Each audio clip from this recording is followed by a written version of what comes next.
Welcome back to What Arty Noobs with General Disturbance. This is the T67. It's a Tier 5 American turreted tank destroyer.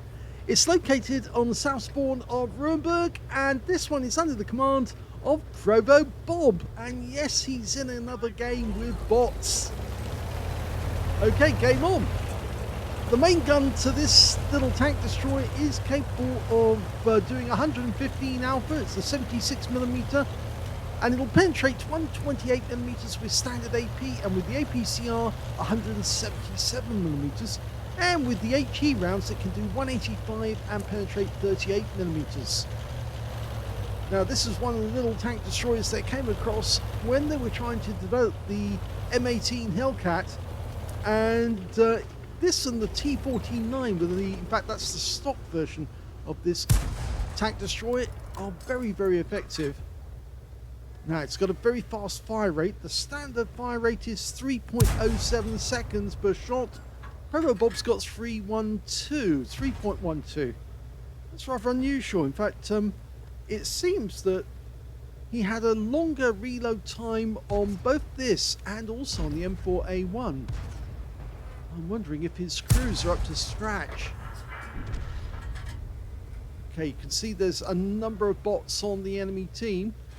The 2B1s, the T95, that M8A1, that's a bot. And he got 2 shots into the guy. Can he get a third one? Yes, and he does. He gets the kill shot. So he's got his first kill.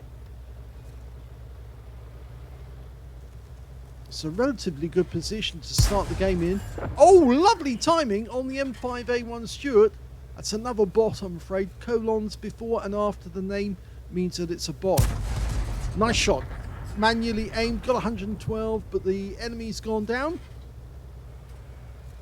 He's doing very, very well. In fact, he could move up now because I think there's so few enemy tanks on the other side of these the village that he might be able to actually burst through, get some kills, and then go into the enemy rear. We do know that the enemy does have an AT2 guarding their cap area, so he's going to go around these guys. The M5A1 Stuart's now one shot. Just coming up on this side, actually. We just got spotted. Okay. Nice side scraping. The enemy has 2 tank destroyers. They have a Panzer Selbstfeuerfette PSC, which is, of course, the Death Toaster. I don't know where he is. There's the M5. One shot kills, but he needs to pull back into cover quickly, just in case the enemy toaster is along the same road. Okay, he's going to go after...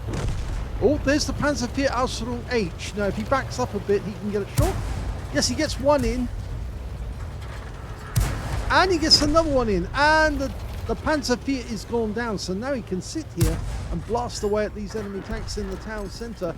In fact, rather nice that this teammate has actually provided him with a wreck to hide behind. He needs to be careful though, because there's an enemy over there. Yes, there's the AT2 over that direction behind the bushes. Although the wreck is actually providing him some cover with that. I think the AT2's in the bushes there because we saw the fences go down. That may have been the shell fire that did that. Okay, it's a KW1 on that corner. It's a long shot this distance, but he can get damage. Oh, he got a kill! He got the kill. So that's 3 kills now. Okay, yes, the Death Toaster was over in that direction, so I was right. And now we can just about make out the AT2, but he'll need the premium rounds to get through. In fact, he's been on the premium rounds for a little while now. Won't need the premium rounds for the Death Toaster, though. Those are going over the top.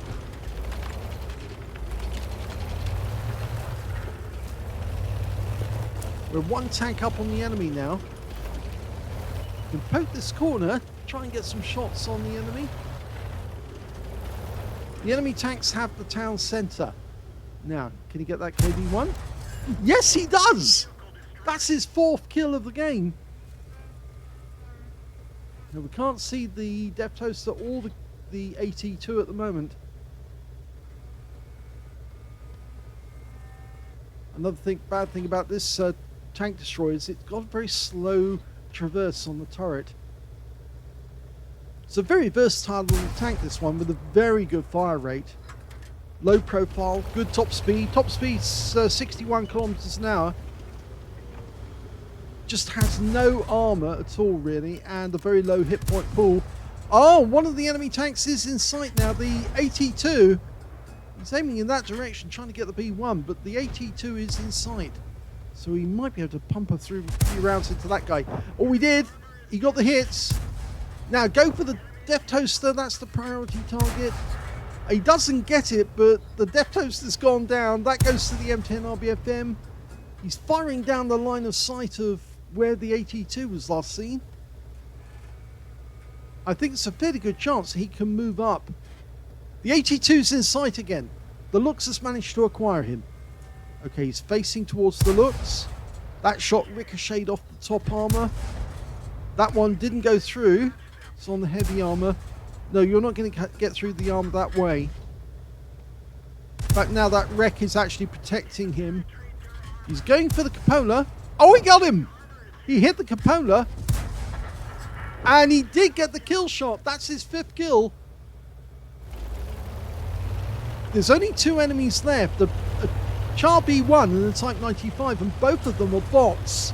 So he should be able to take them out. He ought to switch to AP, but he's still locked on that APCR. That's why ProvoBob always ends up paying more on credits than he needs to. Frequently, he should be just loading the standard AP and blasting away with that.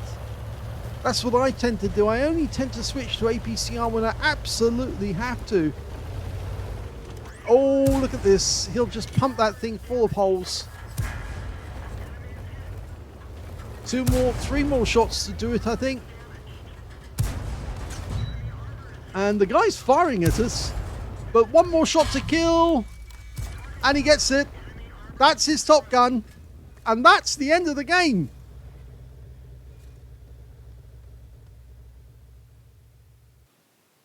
Here's the end of battle stats. That was another first-class tanker for ProvoBob in the T67. He managed to get a fire for effect for doing more damage than the hit points of his own vehicle.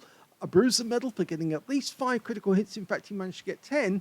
And he got a high caliber for dealing the most damage in the game. And a top gun for getting at least 6 kills. And he got a win rate in that game of 8,120, which is Super Unicum standards. So very well done indeed. We look at the team score. We can see he got the highest damage in the game with 2,057 hit points of damage. Second highest scorer was the Panzerfiat Aslains H on the enemy team, 1,706. And the third highest damage went to the KV-1 on his own team with 1,463. When it came to kills, he got the highest number with 6. 4 kills went to the Panzerfiat Aslains H on his own team. And then 2 kills went to the M10 RBFM on his team. We've got a Confederate. And also to the KV-1, the Panzer Selbstfahrerfette 4C, the Death Toaster on the enemy team, and another KV-1. And when it came to base XP, he got that one too. So he's got the top in all 3 columns. He's the only player to get over 1,000 base. He got 1,022, whereas the Panzerfiat Aslains H got 793. And in third place, the KV-1 SH, which is the shielded version, got 780. He fired 42 rounds in that game, 27 direct hits on the enemy, 21 penetrations, damage of 2,057 hit points, of which 870 were at more than 300 meters. 2 hits received, 1 penetration, 1 non-penetration, and 100 hit points of damage blocked by armor. Damaged 9 of the enemy, killed 6, and did 214 hit points of damage assistance. Now, on a free-to-play account, he actually made a loss of 74,294 credits. I did say during the game that he has a tendency to use too much APCR, and it costs him a lot. So he ended up losing 74,294 credits from this game. But he did make a positive on XP, took away 2,044 experience points out of that one. So at least he got something out of the game, even if he has to keep paying out on credits when he shouldn't be doing that. Really, I suspect that ProvoBob earns more credits off his Arty play than he does from his tanks, and he goes around blasting away with his premium ammo on his tanks and then spends all the credits that he's earned. There you go. I hope you enjoyed that replay. If you did, please give this video a like, do subscribe to our channel, leave a little comment down below because it feeds the algorithm. And thank you for watching.